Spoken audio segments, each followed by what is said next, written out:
Shalom and welcome to Shomer Mitzvot, Torah Observant, a series on practical messianic living and apologetics. I'm the author, Torah Teacher Ariel ben-Lyman, HaNaviy. Torah observance is a matter of the heart. It always has been and always will be. The Torah proper instructed the people of Israel to love Adonai your God with all your heart, with all your being, and with all your resources. This is where Shomer Mitzvot begins, by loving Hashem and accepting Him on His terms. By this, I mean accepting His means of covenant obedience. For today, this means acceptance of Yeshua, His only Son, for Jew and non-Jew alike.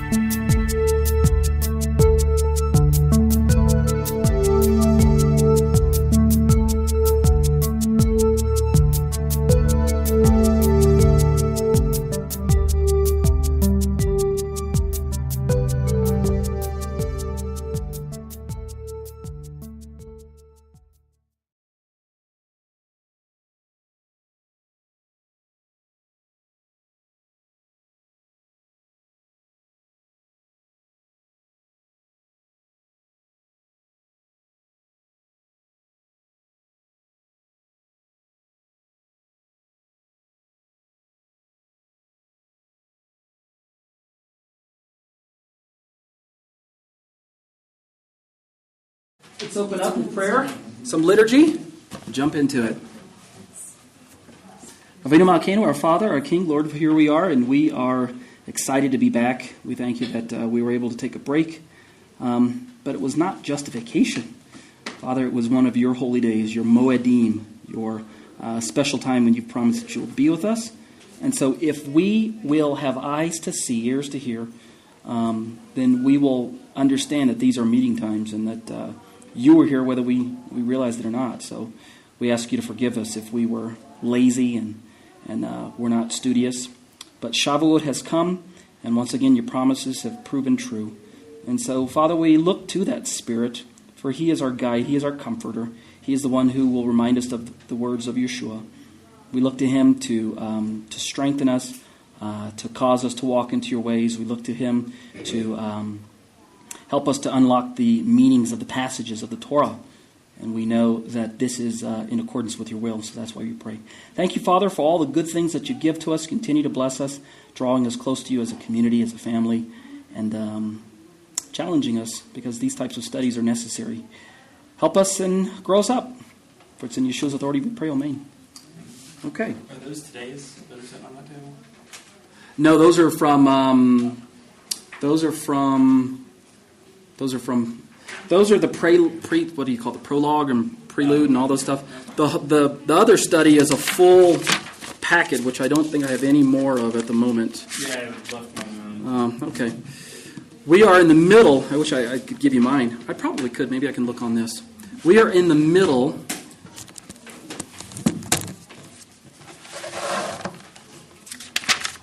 We are on actually week. Well, you know what? Hold on. Let's do some liturgy. Before we do that, I want to read a song to you. It's a song that comes out of the... we've actually sung this song. I think we might have sung it. You might know, since you're on Praise and Worship. It's a song out of the prayer book. It's called Adon Olam, which means Master of the Universe, or Master of all that's created. I'll read the English and then I'll read the Hebrew for you. I think it's it actually rhymes. It rhymes in the Hebrew. The tune goes Adon Olam Asher Malach B'Terem Kol Yitzer Nivra. I'm not going to sing the whole song for you, but the English says, Master of the universe, who reigned before any form was created, at the time when His will brought into being, then as King His name was proclaimed. After all has ceased to be, He, the awesome one, will reign alone. It is He who was, He who is, and He who shall remain in splendor. He is one, there is no second. To compare to Him, to declare as His equal, without beginning, without conclusion. He is the power and dominion. He is my God, my living Redeemer, rock of my pain in time of distress. He is my banner, a refuge for me. The portion in my cup on the day I call, into His hand I shall entrust my spirit. When I go to sleep, and I shall awaken, with my spirit shall my body remain. Hashem is with me, I shall not fear. The Hebrew says, Adon Olam Asher Malach B'terem kol yitzir nivra. Leid nasai b'chefso kol azai melech shmo nikra. If you listen to the stanza, then you'll hear the rhyming part. The ah on the end is the rhyming part. Va'acharei chichlot hakol levado yimloch nora. V'hu haya v'hu hoveh. V'hu yiyeh b'tifara. Are you hearing the rhyme? Okay, good. V'hu echad v'ein sheni. Lacham yisra. I'm sorry. Lacham shilo lecha vira. Beli reshit, beli tachlit.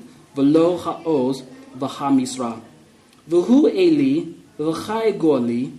V'tzur chevli be'et tzara. V'hu nisi umanos li manat chosi beyom echra.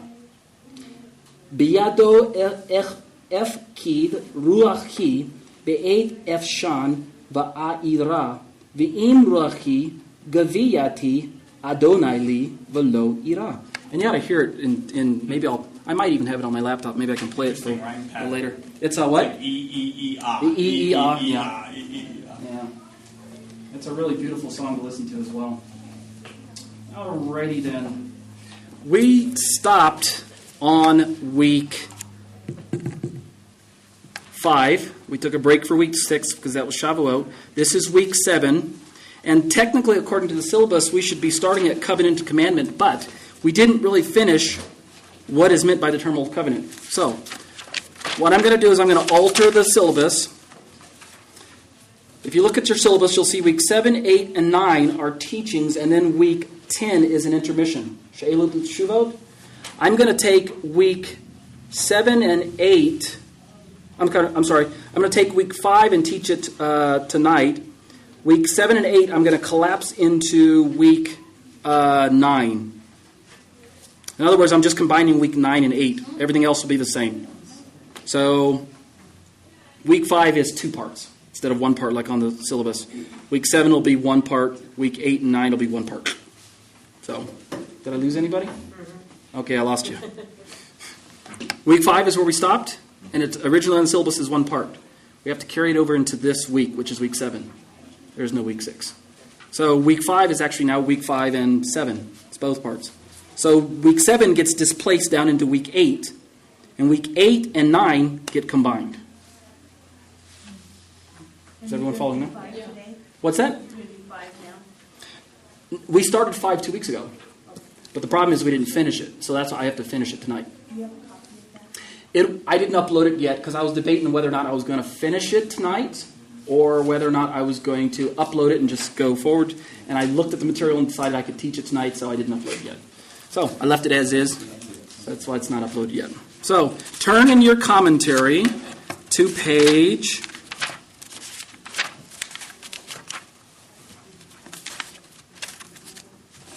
incredible. I didn't even print it out for myself.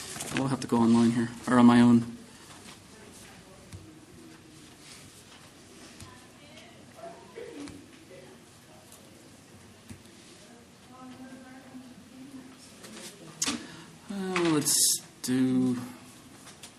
Let's do this.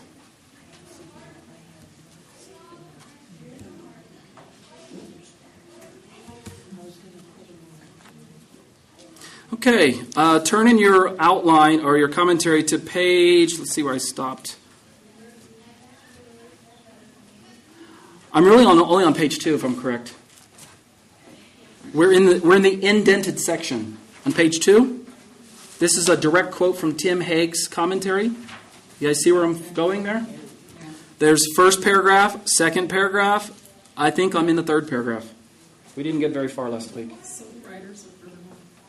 Right. Furthermore, Jeremiah's new covenant, so the writers, right in there. So I plan on trying to get all the way through to page 6, believe it or not. So we'll see. Maybe you'll let me read it, and then I'll go back and expound. You always say that when you expound while you're reading. I always say that, and I expound, and she's right. But I always say it anyway. So let me read.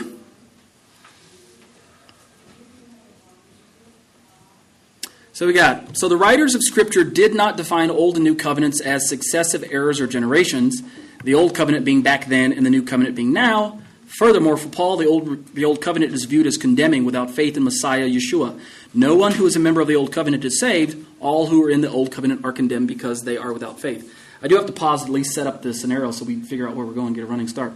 We're talking about this disagreement, right? Disagreement between standard Christian theology and Messianic theology, which there shouldn't be a disagreement, right?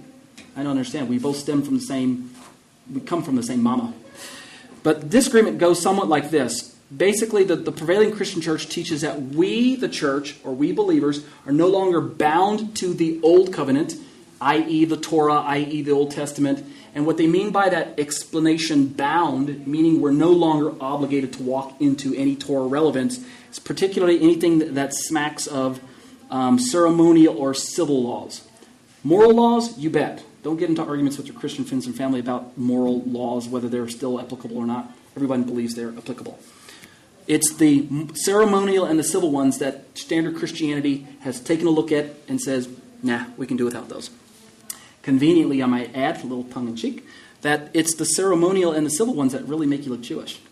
It's just my own commentary. So Christianity says, no, we don't have to do those. You guys following me so far, right? All right. This phrase, Old Covenant, we're no longer under the Old Covenant, is synonymous in their terms with we're no longer bound to keep Torah. The problem with their explanation is they're simplifying the word Old Covenant. They're not really given the word Old Covenant its true meaning according to how Paul is using it in the passage in 2 Corinthians. So we Messianics come along and we ignore what the Christian church says about we're not under the Old Covenant, and we Messianics plug headlong into keeping Torah, much to the consternation of our friends and family who are Christians. Everybody fit? Everybody's kind of in the same... All right. So we Messianics, I guess it becomes our responsibility to go and look up this term Old Covenant and try and figure out what it means so that when we have these dialogue with our friends and family members, we can not get sidetracked. Meaning, they say we're not under the Old Covenant. And then they pull up 2 Corinthians, the passage that we're looking at here. 2 Corinthians 3:14, they say, see, what's more, their minds were made stone-like, for to this day the same veil remains over them. When they read the Old Covenant, it has not been unveiled, because only by the Messiah the veil is taken away. They read verses like this, and they say, see, the Old Covenant clearly is pejorative. It's something bad. It's something we don't want a part of. And they equate that notion with Torah relevance, and therefore they look at what you guys are doing, keeping Torah, keeping Sabbath, keeping kosher, all this stuff, and they go, that's got to be bad. I don't want any of it. Is that all right? Is that kind of where we're at? Okay. Clue. Paul's use of the term Old Covenant, it is bad. That's the part that we Messianics really don't study enough.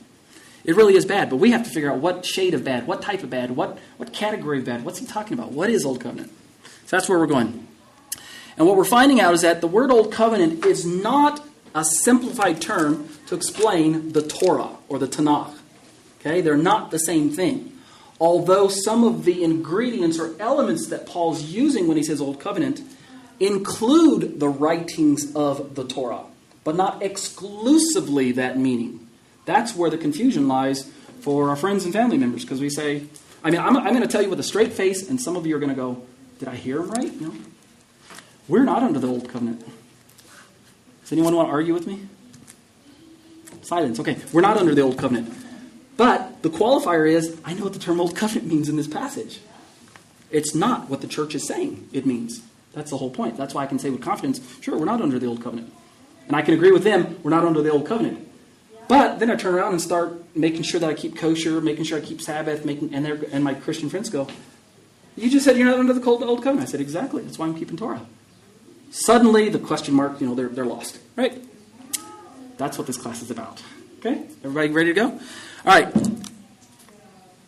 Jeremiah's new covenant is nothing more than the realization of the Mosaic covenant on a national scale.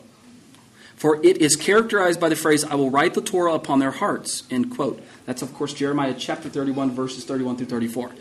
I will write the Torah upon their hearts. This is God talking to corporate Israel. What we need to understand as Messianics, as Bereans, because that's what I think we are in this room, because we're willing to go the distance to figure out what the verse means, not just take what our pastors or rabbis are telling us. We don't just want to regurgitate what's being taught in church and in synagogue. We really want to know what the passage means. When Jeremiah says through the Spirit, I will make a new covenant with the house of Israel, he's speaking to a corporate group by the Spirit of God, and he's speaking of a condition that corporate Israel will exist in one day. So when God says, I will make a new covenant with them, he's not necessarily saying, wait till Jesus comes and then the new covenant will be here. Rather, what he's really saying is, one day, according to my promises, I'm speaking as if I'm God, one day I will put a new heart within you that will cause corporately you to walk in my ways corporately. Notice I keep emphasizing corporate, right? Because there is an aspect of this covenant that is now, and there's an aspect that is not yet. The aspect, according to Jeremiah's promise to Israel, that's not yet, is that corporate Israel will know Adonai. Corporate Israel will know him. The part that's now, however, is that individual Israelites know Adonai. So the part that's confusing is now individual Israelites do know Adonai via the faith in the promised one, namely Yeshua. But corporately, not yet, all Israel doesn't know. Okay? Is that very difficult to understand, or is that just crystal clear as I put it up here? All right. We call this the Bikurim principle, or the Omer Rishit principle. First sheaf, first offering. Okay? God says now individual Israelites, a.k.a. the remnant,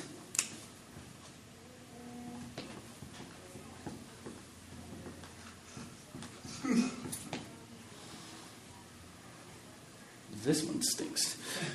Individual Israelites, a.k.a. the remnant, they are the first fruits of a larger harvest. Okay, we understand first fruits. We just came out of counting the Omer, right? The first fruits that are brought to the temple represent the greater harvest that will come later. The proof that the later harvest will come is the presence of the down payment first fruits. It's a spiritual principle built in there.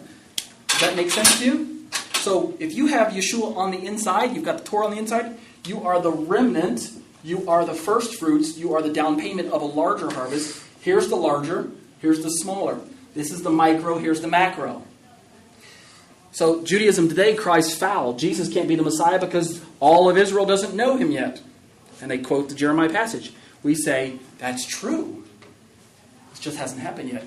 Give it some time, it'll happen. So that's what's confusing. So Jeremiah's new covenant is nothing more than a realization of the Mosaic covenant on a national scale, for it's characterized by the phrase, I will write the Torah upon their hearts. The very Torah that Israel rejected will in the new covenant be written on Israel's heart by the Spirit. So we cannot possibly follow along with what the Christian church says, who says that in Jesus the Torah is done away with. When according to Jeremiah, the primary feature of the new covenant is knowing Adonai, which is equated with doing Torah. Besides, God says, I'll put it on your hearts. That's very odd. The Christian church says, I'm saved, so I'm no longer under the Torah. And yet God's word says, the evidence of you being saved is that the Torah is on your heart. Who you gonna believe? As I say in jest. Don't blame your friends and family members. Don't be too hard on them. They're just regurgitating bad theology that's been handed down for centuries. So what is new or unique about this covenant is that its fulfillment will mark the only time in history when the nation as a whole walks by genuine faith in the Messiah. Someday, God has decreed that he will change the constitution of Israel and cause her to walk into his ways. We have this old disagreement about free will. Oh, no. Man's a free will agent. He can do whatever he wants. He can reject God or he can accept God. That's true, but God still foresees every choice.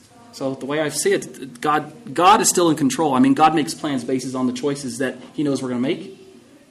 Where's free will in there again? Somewhere it's in there.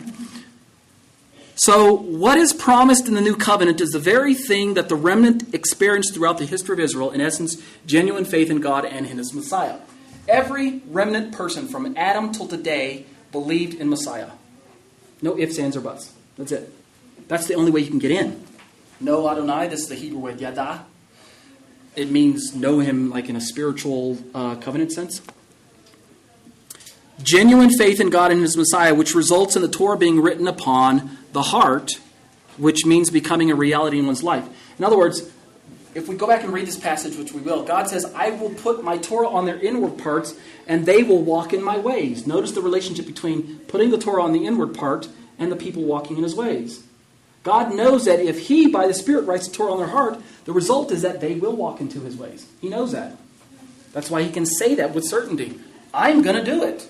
Therefore, the outcome of what they do is certain. I know they're going to walk in my ways. How do I know? Because I write the Torah in my heart. And we can mix and match the Hebrew if we want. We can switch the syntax and it doesn't make any difference. God can say, they walk in my ways because I wrote the Torah on their heart. Or we can say, I write the Torah on their heart and they will walk in my ways. Which one is accurate? Which syntax is accurate? Yes. They're both accurate. That's the part that the church can't wrap their mind around. How can I believe in Jesus and walk into the Torah? Because that's the way God designed it. Know the Lord, walk into his ways. Walking in his ways is proof that you know him. Knowing him means you're walking into his ways. It feeds back on itself. So it doesn't matter what the syntax is. Paul makes it clear that a remnant of true believers has existed in every generation, and you can read the quote from Romans there, Romans 11:1. They must have therefore participated in the faith that Jeremiah prophesies for the whole nation in the future. Okay? They are first fruits of the same harvest. They are as genuine parts of the harvest as the larger people will be in the future. One faith. This remnant, including Gentiles who have been attached to Israel through their saving faith, thus participate in the new covenant as the first fruits of the final harvest. So the term new covenant is a status that's given to a person. All right? I say you are part of the new covenant. It doesn't matter when you came in history. It doesn't matter if you were born to Adam or you were born a few years ago or if you were born yesterday. Okay. She's part of the new covenant. It doesn't matter. The part that confuses us sometimes as the Christian church is we think the new covenant is something that's bound to time. We think, oh no, the new covenant only came after Jesus died. When did the new covenant begin? The minute the first person placed their faith in the promised word to come, the new covenant sprang to life inside their heart. That's a category applied to that person's legal status. That's new covenant. Okay? So Moses was a new covenant. Moses was a new covenant believer. Just get it in your head. Moses, how was he saved? The same way we're saved. Faith in the promised word to come. We have placed our faith in the promised word who came. And who will come again, by the way. So, who falls under Old Covenant? Pre-Abraham? He's a good question. Who falls under Old Covenant? All right. We have a man here who is unsaved.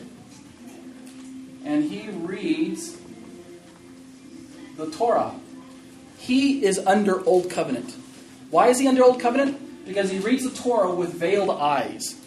He's unsaved. When we take the same man and save him, and then he reads the Torah, suddenly he's under the new covenant. So, is it because he read the Torah? No, it's because his eyes are now opened. So if they're not saved, what covenant is the Old Covenant? That doesn't sound like a covenant. It doesn't sound like a covenant. He says, if they're saved, what covenant? If they're saved, you're not under the Old Covenant. That's the whole point. Your status is not Old Covenant. You've got to think of this term Old Covenant as status, not literature. Not literature only. So when Paul says, to this day when they read the Old Covenant, their eyes are blinded. You're thinking, but they're reading the Torah. That's immaterial. What's NT? New Testament. Unsaved person reading the New Testament, but he doesn't see Yeshua. Guess what? He's under Old Covenant. That sounds weird. Yeah, but that's how it works. So it's not necessarily what you're reading.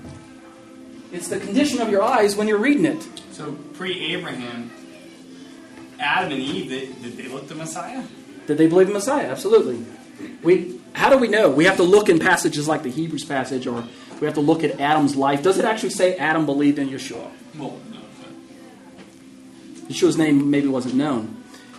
You can just tell yourself this. Anybody who's saved in the Old Testament, if they were saved, they're not under the Old Covenant. They're under the New Covenant. They're part of this remnant. Question. They got saved the same way you got saved. And they knew they were getting saved with the Messiah? Her question is, I have to repeat your questions for the sake. How did they get saved, and did they know they were saved? How did they know they were saved? Because when you got saved, I'll pick on you. When you got saved, the Spirit took up residence inside your spirit.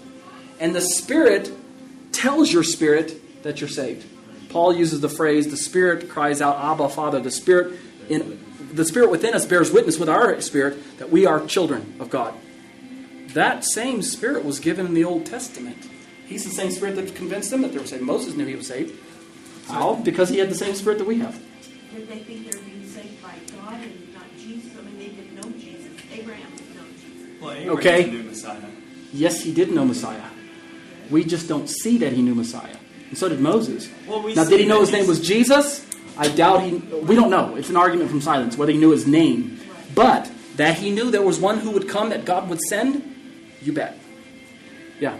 And the writer of Hebrews says that Moses was willing to suffer was willing to go along with the sufferings of Messiah rather than enjoy the pleasures of sin. The sufferings of Messiah? How did Moses know about the sufferings of Messiah? That's in Hebrews?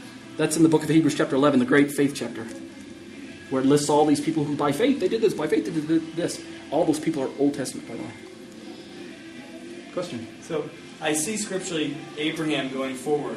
Abraham knew of the promised Messiah that was to come, and that's laid out scripturally. But how did Adam and those others? Where I'm, I guess, trying to see the hint of is pre-Abraham. I don't know of any referencing that shows us that, obviously by theory, you're laying it out by theory, but are there any referencing to pre-Abraham where we know that they actually looked to the Messiah, the deliverer, to come? We know Abraham did. Sure. Can somebody do me a favor and close the door? I'm tethered here and I can't get far enough, and I know that's probably going to be distracting. Do you remember when God said to Eve? That's probably about the first, as early as you can get, right? Can I pick on Eve? God said to Eve, I'm going to put enmity between your seed and the seed of the adversary. Your seed, his seed will bruise your heel, speaking of the adversary, but your seed will crush his head. Right. When we see that as a prophetic implication. It's a messianic prophecy, right? Right. Everybody agrees. Both Christians and Jews both agree. Genesis 3:15 is a messianic prophecy. Right. Okay. When she had her first son, Seth, she called him, "Oh, I got a man from God." But the Hebrew literally says, "I got a man, God." She was thinking this was the one that the prophecy was of, that the one who would come and crush the seed of the serpent. So she must have understood from there, oh, now she knew who God was, but all of a sudden this offspring that she has, she calls him this one from God. Isn't that who Messiah is, the one from God? Yeah.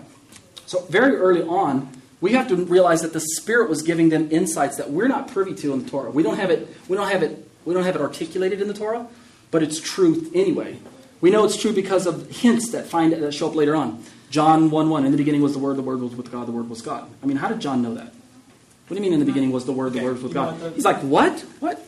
And what did Yeshua say to them? He says, before Abraham was, I am. Before Abraham was, I am? That makes sense, though, because, I mean, I guess I never really thought of it in that terms, but in their mind, I mean, it just seems like an expression to us reading it, this enmity between man and serpent and all that, but I guess the way she saw it dealing directly with the serpent, it was this man that would crush the head of the serpent would be a deliverer, so to speak. Right. So, plus, if I were to get a little bit graphic in the language and translate the Hebrew back into our own English, our translators translate it as seed, but the Hebrew word is zara. The Greek is sperma. Sperm? If I was God talking to the woman, I said, his sperm and your sperm are going to war against one another. Now, she's going, I don't have sperm. right. I'm the sperm receiver, right. Not the sperm giver. How can my sperm crush the sperm of the adversary? And God's like, Exactly. It's not your sperm. It's, okay, there's something different there. So we usually just translate it seed, offspring, or whatever. But, I mean, I don't know what language she was speaking. We have it recorded in Hebrew. Whether she was speaking Hebrew or not, don't ask me.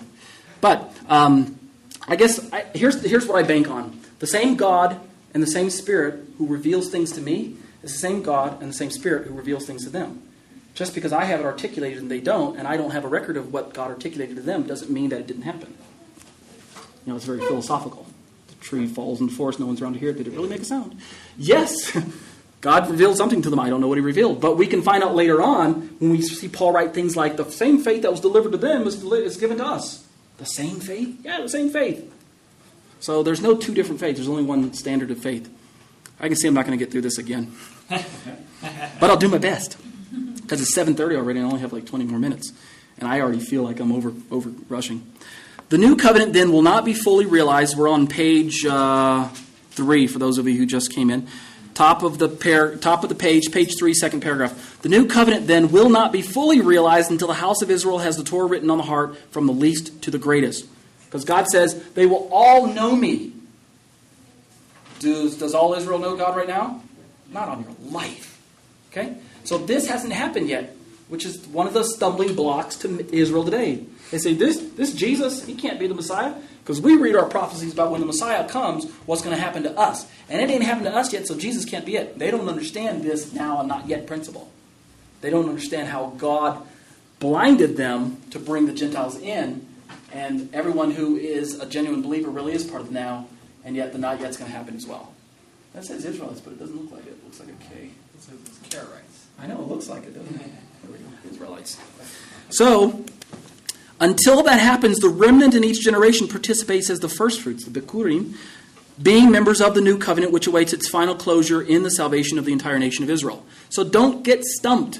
If the Jewish people today want to have an argument with you and they say, the kingdom is not here yet, you got to give them a little bit of credit. They're right, it's not here yet.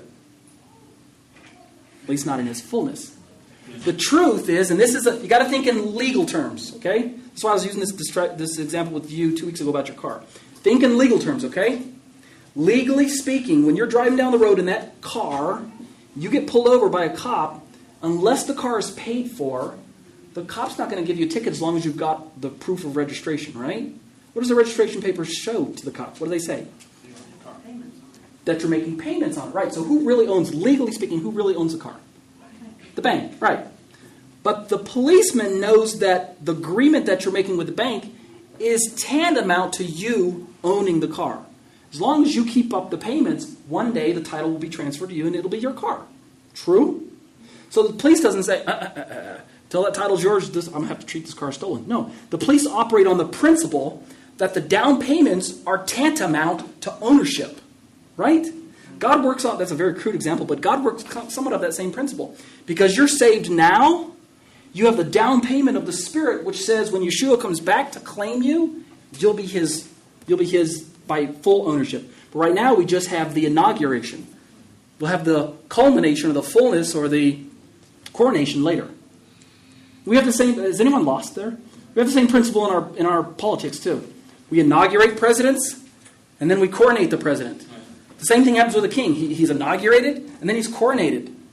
But the inauguration is as legally binding as the coronation.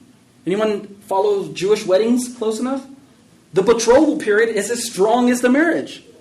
In fact, to get out of a betrothal, you have to have a divorce, like a divorce decree, just to get out of the betrothal. God is basically saying, I am betrothed to you. That's this period. But when my son comes and the kingdom comes, you will get married. But the betrothal is as legally binding as the marriage. So in the one sense, everyone in this room who claims the name of Yeshua is now saved. But in a very strange way, we're not yet saved. That's the part that gets a little weird. The proof or the waiting period in between the, what's the word I want to use? The vindication time is the walking out of God's commandments. So that you know. God already knows, you just don't know. So, hang on. Let me read a little bit more and then I'll entertain some more questions. This being the case, the new covenant cannot be something that awaited the coming of Yeshua. We just can't follow that theology through with the way the church is saying it. No, the new covenant didn't happen until Jesus came. Okay, I mean, we could get really, really wicked and picky with them and say, okay, when Jesus came, you mean when he was born? Is that when the new covenant happened? No. Was it when he died? Is that when the new covenant happened? When he resurrected? Is that when the new covenant happened? I mean, get really nitpicky. The point is, we don't have to go there. The new covenant is not something that awaited the coming of Yeshua, though surely his saving work is the means by which the new covenant is realized. This is hard to describe because our paradigms don't quite fit the heavenly paradigms. But basically, there is an intersection of the heavenly truth and the earthly truth, or the earthly history, which goes that way, from when you're born to when you die. And it intersects at the cross. Let me disconnect a little bit. And it intersects at the cross event. All of heaven waited for this event, and history waits for this event. Yet, at the same time, what is true here permeates what's back here and up here. Now, we can see this from the future, or we can see this from where we're at now. We live in this day and age. This is the year 2008. We're way up here. This is the year, 32 or 0, depending on how you look at that, right? This is when Yeshua came, when he died, when he lived. All right, this is 2008. Our faith in Messiah is based on that reality, right? But because this is a truth in the heavenlies, it's true in God's court, then this truth was also true way back here with Adam. It's as sure to us as it is sure to him, because it was sure to happen from the heavenly court. God's court books decreed before there was ever an Adam that Messiah would come and the Messiah would die. God decreed that it would happen. Adam didn't have to guess or hope that it would happen. All he had to do was wait for history to catch up with what the heavens had decreed would happen. And because God's the guarantor of it, all Adam had to do was wait for it to happen. By the same strength, because we know that God guarantees that it did happen, have the same faith and assurance. Does that make sense? This is New Covenant. It's not time-bound in the heavenlies, although history had to wait for something to happen. But it's not entirely historically bound. But it was historically sure. It wasn't historically hoped for. Because God in the heavenlies said that history is going to play out this way, surely history was going to happen. Nothing was going to thwart this or stop it from happening. Nothing. So that's New Covenant. It cannot be something that awaited the coming of Yeshua, though surely his saving work is the means by which the New Covenant is realized. Those who by faith looked forward to the coming Messiah and trusted in him for their salvation were as much members of the New Covenant as firstfruits, as the nation of Israel will be in the end of days when she has the Torah written upon her heart. Okay? The New Covenant is therefore not time-bound. Wherever there's genuine faith, whenever the Torah is written on the heart, there the New Covenant is active. That's the truth. That's why Paul can say, Old Covenant is basically an unsaved person, and it doesn't matter what they're reading. These are the words of life, Torah and New Testament. I'm breaking them apart just for the sake of our teaching purposes, even though I don't like this little separated page, right? Torah and New Covenant, or Tanakh, New Covenant, New Testament. All right, it doesn't matter what this unsaved person reads. If he's blinded because his spirit hasn't opened his eyes, he is categorized as Old Covenant. It's unfortunate that by Paul's day, his primary example was the Torah, because the New Covenant hadn't been written. But if Paul were writing today, he would also include the books that we call Matthew through Revelation. By the same token, once the person has their eyes opened up and they can see Yeshua, then they can read Torah or the New Testament, and they are saved. And the proof is their New Covenant status is borne out or witnessed by the Spirit within them. They will bear fruit because they're connected to the vine. They're not dead. They're not dead. What's the word I'm looking for? They're not dead branches. They're living branches. So let's keep reading. Finally, the Old Covenant does not describe the life of God's people before the coming of Messiah. That's the part where the Christian church gets a little fuzzy. Old Covenant, that's the lifestyle of people in the Old Testament, right? That's Old Covenant. No, that's the lifestyle of anyone who's unsaved. Period. In any time period. Doesn't matter when you live in this timeline, from Adam till whenever the last man lives. If you don't believe in Yeshua, you're Old Covenant. That's your status. Old Covenant does not describe the life of God's people before the coming of Messiah. That is to say, it doesn't describe how they walked out their faith. That's what the Christian church is trying to say. Old Covenant, that's a lifestyle, right? Not necessarily. It's a status. And it's a status that drives a lifestyle. Old man can't do anything except obey his old flesh. So his lifestyle is characterized by his status. Because he's Old Covenant, because he's old man, because he's unregenerate, because he's unsaved, he has no choice but to walk according to the lust of the flesh, the lust of the eyes, and the pride of life. So his lifestyle is characterized by his status. We who have the new covenant, who have the Torah written on our hearts, what should be our lifestyle? Walking according to the Spirit and according to the Torah. The church gets confused because they see us walking according to the Torah and they're going, you guys are walking according to the Old Covenant. We're going, no, we're not. You don't understand the term Old Covenant. So, the Old Covenant does not describe the life of God's people before the coming of Messiah. It is a term coined by Paul to describe faithlessness, the very thing that defined the nation of Israel when she fell into idolatry, worshiping the golden calf. She proved that she didn't really love God by following and worshiping the Egel HaZahav, the golden calf. The Old Covenant is Paul's term for living with the knowledge of Torah, but not receiving it by faith. So we have all these men, most of them are Jews that we assume, that read Torah. They have a head knowledge of Torah, but they have no heart knowledge of God. Paul describes it as they have a zeal, but it's not according to knowledge in the book of Romans. So the head knowledge isn't going to get you anywhere. I take that back. Scratch that. The head knowledge will get you somewhere, but it only gets you so far. Okay, intellectual nutrition. Read the Torah for its intellectual nutrition alone. There's a lot there. Oh yeah, it'll far surpass the wisdom of the world. But that's not where it's meant to stop. The Old Covenant is Paul's term for living with the knowledge of Torah, but not receiving it by faith, and therefore missing the very goal of the Torah, who is Yeshua. So that would seem to be an awful lot of sense, because I would just look at that passage again, and it seems like he's constantly contrasting the hardness, the veil, this and that, and that seems to be connected in with the Old Covenant, as you were saying before, and unregenerate person, unfortunately, a basic reading of the text seems to be talking about literature. And I apologize if you already answered that. No, I didn't. His comment was about the 2 Corinthians passage in the veil. That's accurate. If you read the greater context of the 2 Corinthians chapter 3 passage, Paul brings in this language of the veil. And he talks about how their eyes were veiled. Yes, the veiling is he's trying to describe the fact that their eyes are spiritually blinded, as if the veil is blocking them from seeing the truth.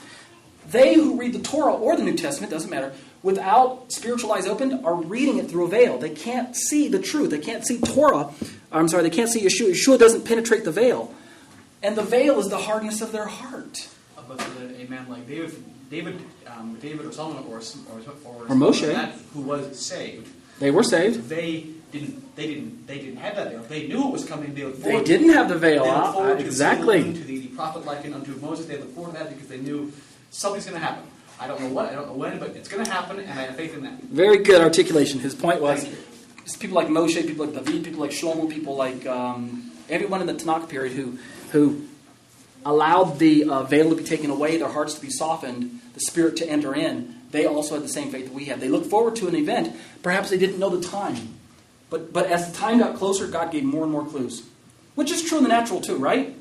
Right now, if you go out on the highway out here to Highway 25 out here, and if you look south and north, you probably won't find a sign that says Canada and Mexico. True?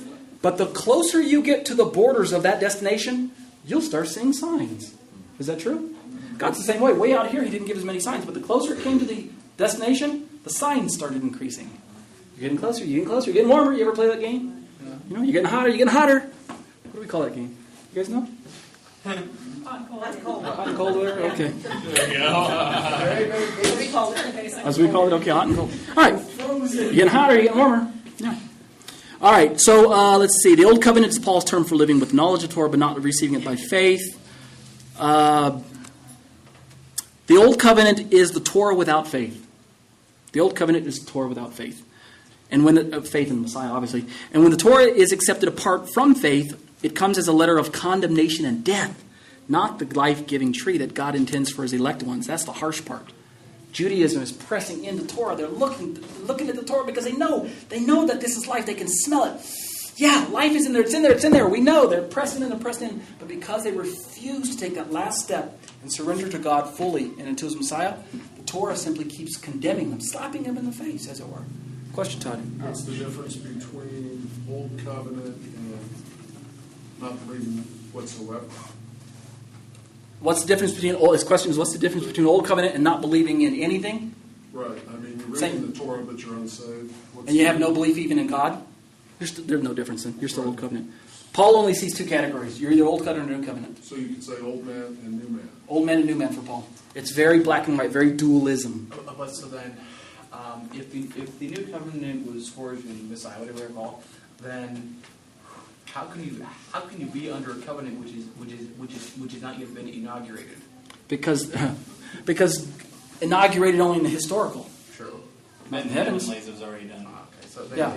they had faith in the promise that this is going to come as he goes closer. You get Yeah. okay, it's going to be a covenant. It's going to be the person who's going to put the covenant down, and that's it. Oh, okay. Bingo. That Bingo. makes sense. How can you drive a car that you don't own?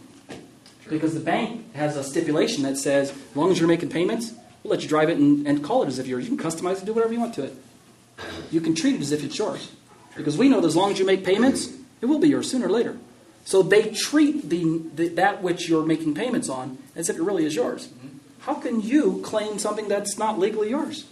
That's what you just asked me a moment ago. How can they participate in a covenant that's not been written? No, because from the heavenly point of view, not only is it a sure thing, God allows you to participate in the down payment. So on the one hand, you are fully saved. We read this in Ephesians chapter 1. If we ever get to it, around possibly 13, verse 13. You are surely saved because Paul says you have been sealed with the Holy Spirit. Okay? It's a sure thing. And he uses the word guarantee in the same pasuk, the same verse. Sealed and guarantee. Speaking to people who are saved. But on the other hand, those same people better keep walking in faith, or else, retroactively, they will prove that they never were really saved to begin with. That would be because even though we are saved now, we obviously the Torah is not been written upon the heart and upon the mind. To an extent it has, but not fully. And we cannot say to each man, "No, God," because maybe obviously we're all sitting in a class here. So obviously we're not fully there just yet. Otherwise we wouldn't. Okay. This question is, I heard you say something that was disturbing. You said that obviously the Torah has not been written on our heart yet. Wrong. It has. Okay. You have the full Torah written on your heart. Okay. But all of Israel doesn't have the Torah written on our heart yet. Okay. You do. They don't. Okay, that makes sense. Sorry. So you are fully 100% part of this remnant. Okay, but it hasn't fully come to us yet because obviously we're all not. All of Israel does not believe it. Right. And that full. You're not an island unto yourself. You're connected to the greater Israel who's awaiting her not yet fulfillment. That final fulfillment will come when Messiah returns and completes his work. That's when all will be, that's when all will, and we don't know exactly how that's going to put together, but yes. The one thing that was bugging me is when the church says, well, the entire Old Testament has been fulfilled. It's like, no. You can't, don't even say that because the church says the entire Old Testament is, I have to repeat everything. It's been fulfilled. No, not even hardly. Even most of the church wouldn't even say that. Yeah. I think you had your hand up, then you had your hand. Oh, you had your hand? Okay, Becky. Okay, the Old Covenant is the Torah when you don't have faith in it. When you don't have faith in Messiah. Okay, but Right. Torah, like the food laws or the laws? So you're saying what faith do they have if they're walking into the Torah? Right. Is that your question? How can Jewish people walk into the Torah if they don't really have faith in it? Well, no, like us, the Old Covenant, like if I would be under the Old Covenant, it would mean that I don't have any faith in what the laws are, or like the people that don't follow the laws? That's a very good question. If I'm Old Covenant, does it mean I don't have any faith in the laws? No, actually, you can have complete faith in the laws of the Torah, still be under Old Covenant because you have no faith in the lawgiver. The lawgiver. Which would be the Messiah. Right. And here's the catch, here's the clincher for the church. To have genuine faith in the lawgiver means that you will have faith in the law that is given. To have faith in the lawgiver means that you will do what the law says. You cannot accept the lawgiver and reject the law that was given. God doesn't allow that. There are several places. Huh? It's happening. It's happening in the church? Yeah. To an extent. To an extent. To an extent. We got to be careful. If the genuine Christian says, I don't want to keep Sabbath, I don't want to keep kosher, I'm going to do my Christmas, Easter, Sunday, all that, but I believe in Jesus, then he is simply kicking against that which he truly is. He hasn't realized that the Torah is really there. He is really saved, but that the sanctification process is being stunted. He's stunting his growth as a Christian. So here's a veil. He has a kind of a strange veil. Yeah, it's not entirely the same veil that God put. Tim Hague likes to say that Israel has a God-placed veil, but the church has a self-imposed veil. You know, Israel looks at Yeshua but can't see him because there's a veil. The church doesn't even want to look at the Torah. The Torah's over here and they're looking away, which means they could look and see it. There's no veil between them and the Torah.